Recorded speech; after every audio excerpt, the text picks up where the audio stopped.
네, 안녕하세요. 진짜 부동산 이야기 부동산 노감스입니다. 오늘은 투자자의 시선으로 바라보는 경제 이야기 투시경 시간입니다. 오늘의 주제는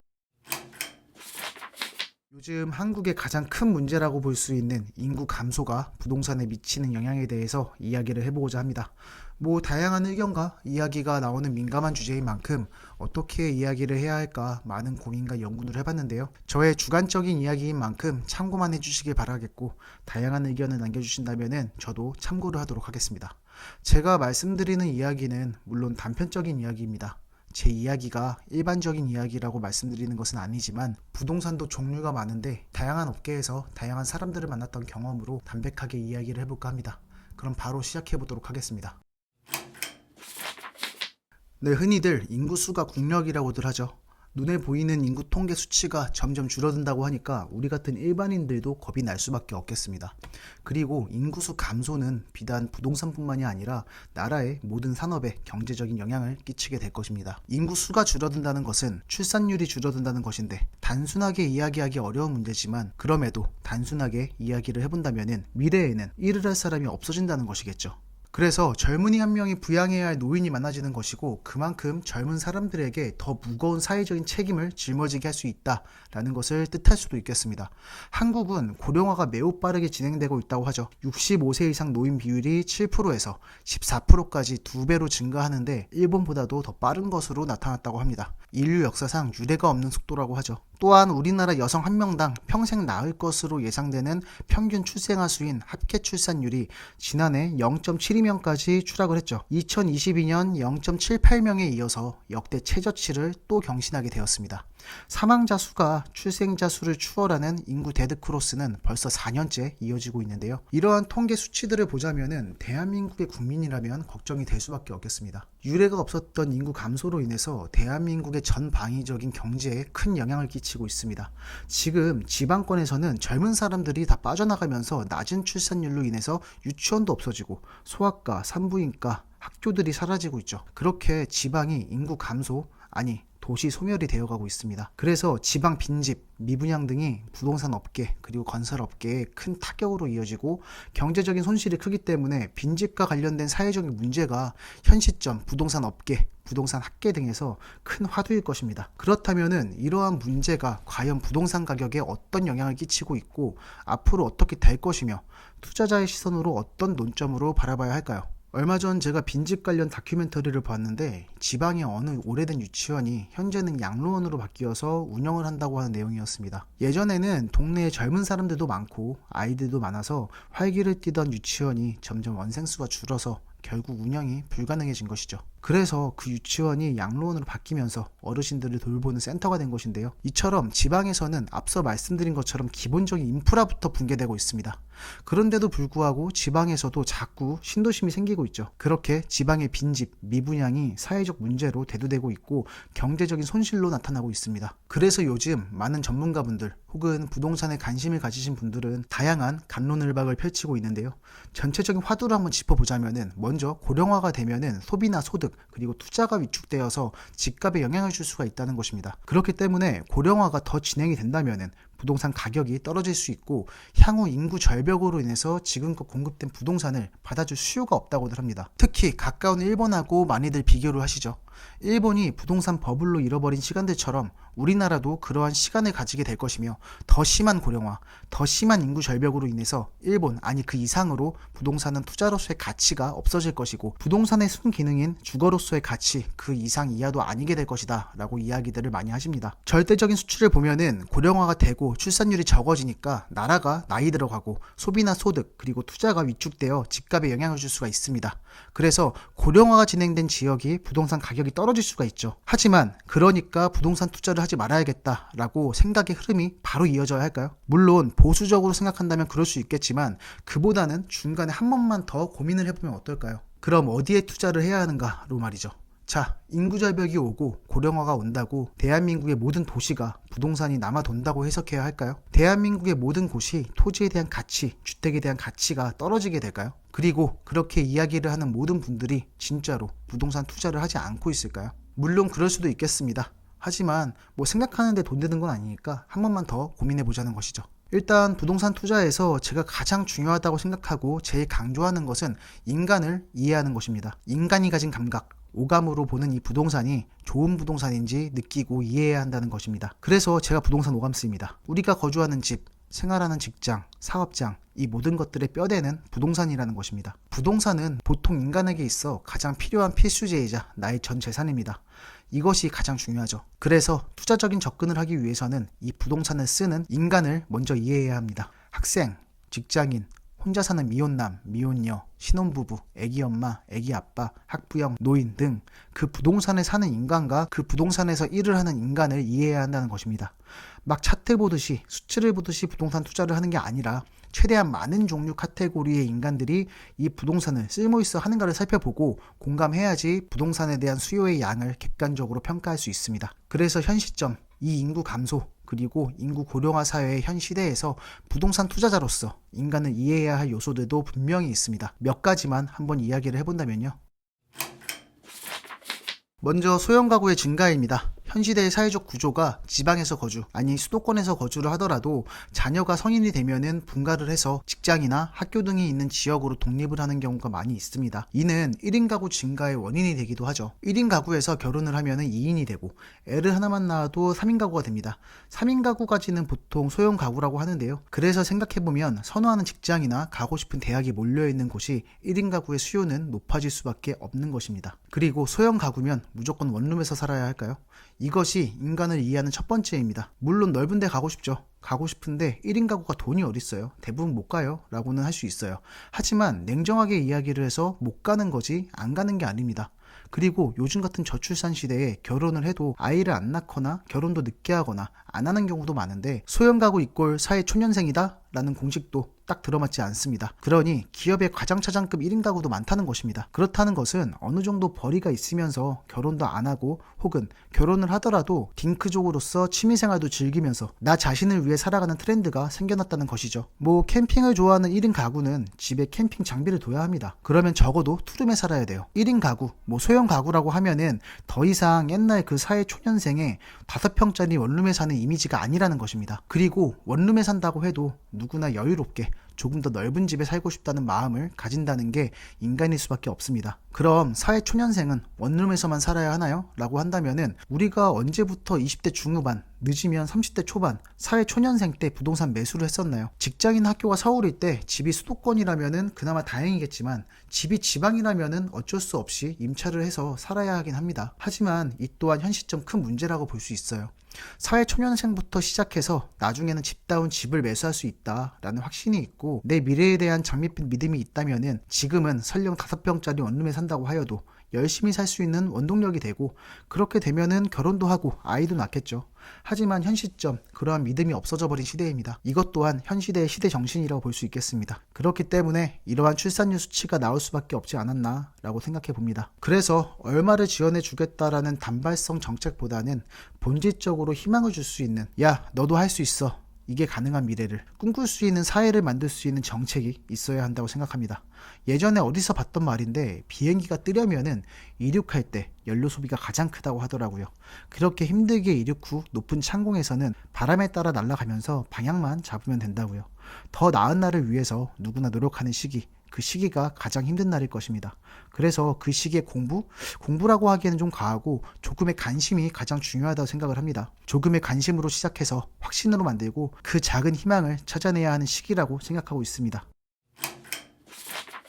네, 다음은 두 번째로 대기 수요입니다. 혼자 살아도 투룸 이상 3룸까지 살고 싶어 하는 게 사람의 심리인데 심리는 심리일 뿐이고 이미 비싸져 버린 부동산 시장에서 너무 좋은 데로는 못 가겠죠.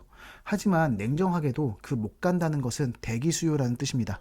단순히 계산해서 가구의 연봉이 1억이든 연봉이 5천이든 보통 지금보다는 조금이라도 더 넓은 집에서 살고 싶어 한다는 것입니다. 특히 요즘처럼 출산율이 바닥인 시대, 즉 1인 가구 혹은 결혼해서 아이를 안 낳는 딩크족인 2인 가구처럼 소형 가구로 사는 시대에서는 육아 대신 취미와 여가에 대한 니즈가 커지고, 그렇게 되면은 집에 있을 시간도 많아지고 조금 더 쾌적하게 살고자 하는 생각들, 개인 취미를 위해서 넓은 집이 필요하기도 합니다. 더 이상 젊다는 이유로 예전처럼 작은 집에서 참으며 살아가는 시대가 아니라는 것이죠. 그러면 어떤 가구든 내가 거주할 집을 선택하는 데 있어서 예전 시대보다는 조금 더 무리를 해서 거주 비용을 들일 수 있는 대기 수요가 있다는 것입니다.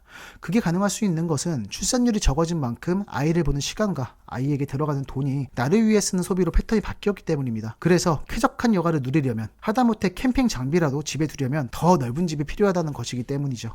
예를 들어서 보통 시세가 3억이었던 부동산이 급등해서 5억이 호가가 되었다면은 인구 감소다 고령화다 하면서 부동산 시장이 위축이 되고 있는 상황에서 2억에 매수했던 매도자가 4억에 내놓는다면은 잡아줄 대기 수요가 있는 곳이 있다는 것입니다. 즉 대기 수요가 있다는 것은 가구들의 경제적 여유에 따라서 고소득자가 많을수록 더 시세에 위에서 받아주게 됩니다. 5억 비싸? 그럼 4억 8천은.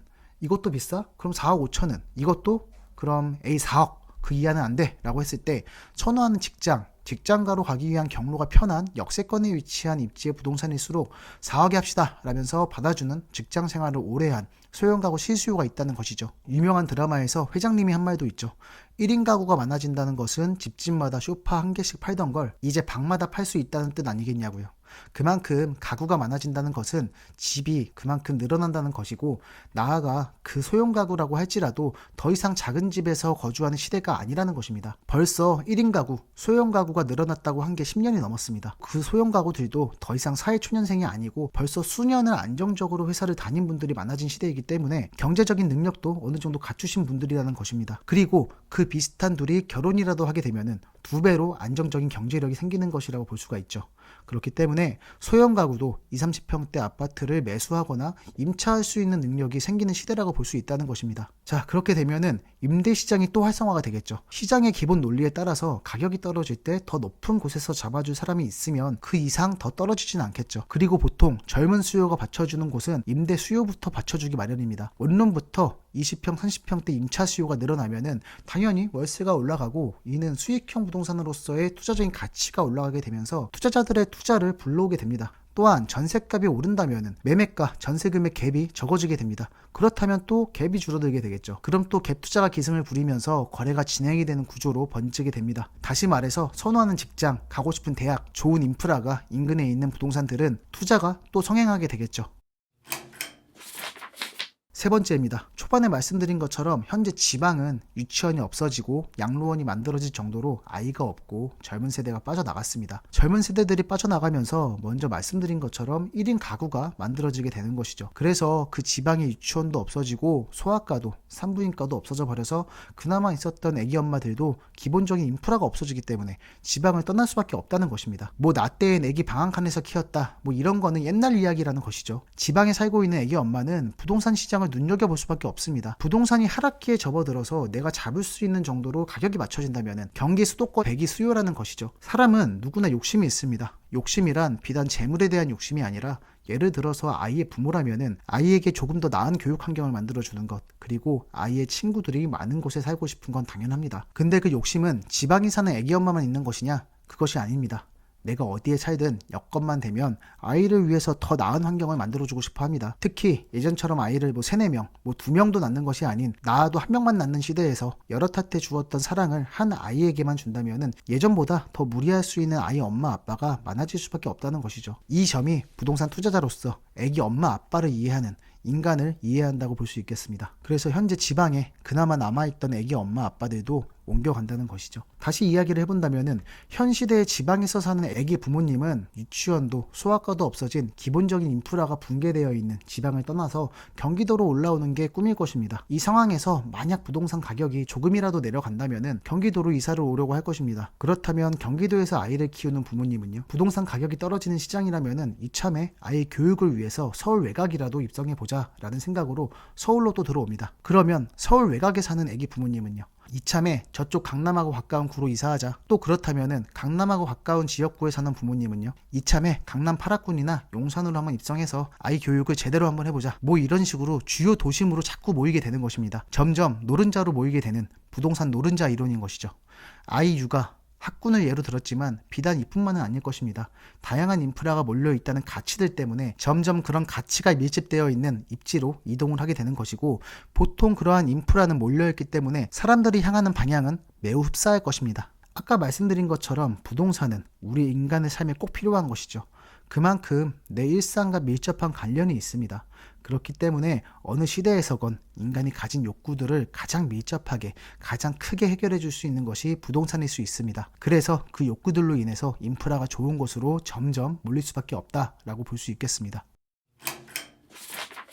인구 감소 그리고 인구 고령화 사회의 현 시대에서 부동산 투자자로서 인간을 이해해야 할 요소들을 몇 가지 한번 이야기를 해보았는데요. 하지만 이 요소들은 서울과 수도권처럼 인프라가 잘 조성되어 있는 곳에 한정되어 있다는 공통점이 있습니다. 그래서 양극화는 이미 시작되었다는 것이죠. 하지만 그럼에도 인구가 줄어드는데 서울과 수도권이라고 장사 있겠냐 라고 이야기를 하실 수도 있겠습니다. 그럴 수도 있겠죠. 하지만 또 반대로 서울과 수도권이 부동산 투자로서의 가치를 잃는 것도 어려운 문제인 것은 명확합니다. 그리고 지방이 빈집이 더 많아질 수밖에 없는 이유도 명확하죠. 가장 큰 이유는 인구 밀도입니다. 대한민국은 일단 땅이 작습니다. 그마저도 개발이 어려운 임야대장이 등록되어 있는 토지가 대한민국 국토 전체 면적의 63%이고, 토지대장이 등록되어 있어도 개발할 수 있는 토지는 부동산 공법에 따라 정해져 있죠. 또한 그 중에서도 대한민국 서울은 OECD 국가에서 인구 밀도 최상위권을 차지하고 있습니다. 이렇게만 말씀드리면 잘 이해가 안 가실 수도 있는데, 인구 밀도는 보통 가로 세로 1km, 즉 면적 1제곱킬로미터에 몇 명이 살고 있는지가 기준이 됩니다. 참고로 세계 평균이 2022년 기준 58명이라고 합니다. 자, 그러면은 면적 1제곱킬로미터를 알기 쉽게 한번 그려보도록 하겠습니다. 면적 1제곱킬로미터는 보시는 것처럼 송파구 대단지 아파트인 잠실주공 5단지, 잠실 리센츠, 잠실 S를 합친 아파트 단지 면적 정도로 보입니다. 대한민국 서울의 인구 밀도는 약 16,000명입니다. 잠실주공 5단지 3,930세대, 리센츠 5,563세대, S 5,678세대, 3개 아파트 단지를 합치면 15,171세대입니다. 물론 한 가구당 여러 명이 거주하고 있겠지만 대한민국의 수도 서울은 이렇게 1제곱킬로미터 면적에 3개의 대단지 아파트가 합친 세대수보다 많이 살고 있을 만큼 인구 밀집도가 높다는 것을 의미합니다. 다른 예로 다른 나라 도시 인구 밀도를 챗GPT한테 물어보았습니다. 호주 시드니는 400명, 중국 베이징은 1300명, 일본 도쿄는 6158명, 뉴욕은 1194명, 그리고 서울보다 인구 밀도가 높은 프랑스 파리는 21,500명입니다. 그렇다면은 도시가 아니라 국가 전체로 했을 때에는 대한민국은 527명, 일본은 350명, 중국의 인구 밀도는 153명입니다. 호주의 인구 밀도는 3명이라고 합니다. 그러니까 중국의 베이징은 이 3개 아파트 면적을 합친 곳에 1300명이 살고 있고, 도쿄는 6158명, 호주의 시드니는 400명이 살고 있다는 것이죠. 애초에 우리나라는 개발이 어려운 산지의 지형을 가지고 있습니다. 개발할 수 있는 땅이 굉장히 좁은 곳에 많은 사람이 모여 산다고 볼 수 있죠. 특히 대한민국의 수도 서울은 인구 밀도가 세계에서 거의 최상위권을 찍을 만큼 높다고 볼 수 있겠습니다. 과거에서부터 뭐로 가도 서울만 가면 된다고 했습니다. 계속해서 말씀드린 것처럼 서울은 대한민국의 모든 인프라가 몰려있기 때문에 시대적인 흐름이 바뀌었어도 그 끝에는 항상 서울이 있는 것을 확인해 볼 수 있겠습니다. 하지만 지방은 빈집과 땅이 남습니다. 저는 개인적으로 지방의 원도심 말고는 새롭게 신시가지와 신도시를 지으면 안 된다고 보고 있습니다. 하지만 오랫동안 마을을 이루고 살아온 도시도 결국 노후화되기 마련입니다. 서울은 더 이상 건축을 할 토지가 없어서 기존의 노후된 주택을 멸실하여서 재건축 재개발을 합니다. 하지만 지방은 상대적으로 건축할 수 있는 땅이 많습니다. 그래서 집이 노후화가 되면은 옆 동네에 집을 짓습니다. 그렇게 되면 구시가지와 신시가지로 나뉘게 되죠. 인구수는 그대로인데, 아니 오히려 줄어드는데 새집, 헌집 2개의 집이 생기는 것입니다. 그렇게 되면은 당연히 원주민분들은 오래된 집에서 살기 싫으니까 새 집으로 이사를 가겠죠. 그런데 새 집으로 간다고 원래 있던 헌집을 받아줄 수요가 없습니다. 서울은 아까 말씀드린 것처럼 대기 수요가 많기 때문에 문제가 없습니다. 그리고 애초에 서울은 더 이상 확장되는 것이 불가능하기 때문에 그래서 가치가 있는 것이죠.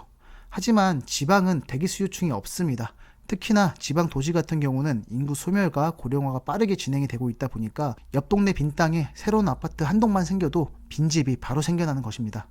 예를 들어서 제주도 같은 경우, 제주도 도심에는 구제주가 있고 신제주가 있죠.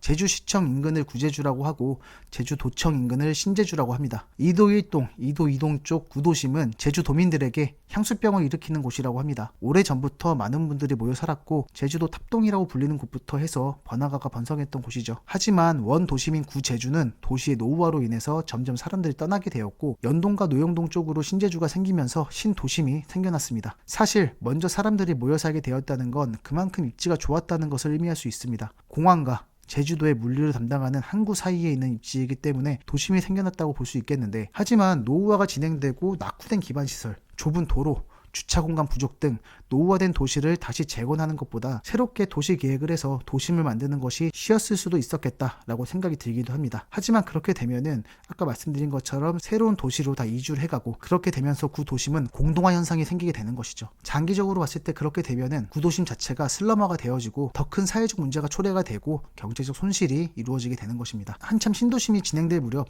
때마침 제주도 부동산 호황으로 인해서 수많은 투자자와 건설사들이 제주도로 몰려들게 되고 신도시가 더 파이가 커지게 된 것이죠. 그래서 현재 제주도 구도심은 빈집이 많다고 합니다. 이런 점들이 참 안타깝기도 한데, 원도심이 애초에 입지가 좋은 곳일 텐데 그곳을 정비를 하는 방향으로 진행이 되었다면은 경제적인 손실이 적었을 수도 있었는데, 도심이 하나 더 생겨버리니까 사람은 한정되어 있는데, 아니 오히려 줄고 있는데 집만 더 생겨버린 꼴이 되어버린 것일 수도 있으니까요. 수도권에서 먼 지방은 앞으로도 커다란 산업단지의 개발, 즉 대규모 일자리 창출이 있지 않는 이상 새로운 신시가지, 새로운 신도시가 생긴다면은 리스크는 더 커질 것입니다. 그럼 언제까지 지방 사람들은 노후된 주택에서 살아야 하냐? 당연히 그러면 안 되겠죠. 지방에 맞는 맞춤형 도시계획이 정책으로서 필요합니다. 부동산 개발이라는 특성상 모든 것이 후행해서 생겨나다 보니까 개발이 이루어진 시간이 있죠. 그렇기 때문에 건축하는 시간, 이주하는 수요, 그런 것들을 다 철저하게 계산을 해서 지방에 맞는 맞춤형 도시계획을 짜야 할 것입니다. 그렇게 재건축, 재개발을 서울과는 다른 방식으로 진행을 해줘야 할 것입니다.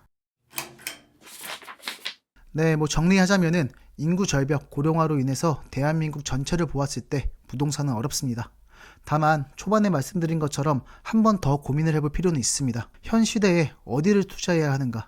가뜩이나 좁은 나라, 지금도 1제곱킬로미터에 16,000명이 살고 있을 정도로 인구 밀도가 높은 도시, 5천만 대한민국 인구 중 거의 1,000만에 가까운 5분의 1 인구가 서울에 거주하고 경기도까지 합치면은 약 2,300만 정도로 거의 절반에 가까운 인구가 수도권에 거주를 하고 있습니다. 또한 인구가 줄어들면 줄어들수록 지방 인프라는 무너지고 젊은 인구들은 더 수도권으로 모이게 될 것입니다. 그리고 아이를 키우는 아이 엄마 아빠, 질이 높은 병원이 필요한 어르신분들도 서울로 모일 수밖에 없습니다. 그렇다는 것은 우리가 애써 외면했던 부동산 양극화의 시작이라고 볼 수 있습니다. 많은 분들이 이야기하십니다. 이게 정상이냐? 이렇게 되면 나라가 망하는 거 아니냐? 하지만 냉정하게도 받아줄 사람이 있으니까 거리가 되는 것이고, 어쩌면 우리가 생각하는 것보다 돈이 많은 사람은 더 많을 수도 있겠습니다. 그래서 가만히 있어야 할까요? 부동산이 양극화가 진행되면 될수록 평범한 투자자의 입장에서는 더 많은 관심을 가지고 움직여야 합니다. 어차피 내가 가만히 있다고 한들 다른 사람들이 다 가져가기 때문에 좋은 기회를 계속 놓치기만 할 것입니다. 양극화가 계속 진행된다면 결국 서울 등 요충지의 부동산은 돈이 있는 사람들의 주택들로만 채워지게 되면서 결국 서울의 부동산들은 전세도 없어지게 되고 월세로만 돌아가게 되는 도시가 돼버릴 수도 있겠습니다. 서울은 조선시대에 대감집 땅을 쓰면서 돈을 내는 구조가 되어버린다는 것이죠. 일본 부동산이랑 비교를 많이 하시는데, 일본의 부동산 거품은, 특히 도쿄의 거품은 인류 역사상 최고의 수준으로 평가를 받았습니다. 또한 오늘 쭉 말씀드린 것처럼 대한민국의 부동산 요소들과는 좀 차이가 있습니다. 기본적으로 일본은 땅덩어리가 크죠. 우리나라는 우리나라만의 부동산 시장이 있고 정책과 구조가 다릅니다. 그렇기 때문에 일본 부동산 시장을 참고는 하되 일본이 그랬다고 우리도 그럴 거야 라는 무조건적인 비교는 맞지 않다고 볼 수 있겠습니다. 그리고 부동산 거품이 빠졌다고 해도 로pongi나 신주쿠 같은 곳들은 애초에 지가가 어마어마한 수준입니다. 일본도 거품이라 다 빠졌대 라는 식으로 바라보기보다는 초반부터 말씀드렸던 그렇다면 어디를 투자해야 할까 라는 시선으로 일본에서의 부동산 양극화가 어떤 식으로 진행됐는지 확인해 볼 필요가 있습니다. 그리고 요새 들어서 다시 일본 부동산에 다양한 자본이 유입되고 있고 부동산 지가가 다시 올라가고 있다고, 잃어버린 시간은 끝났다 라는 식의 소식이 많이 들리고 있는데, 이 또한 현 시점 주목해 봐야 할 부분이겠죠.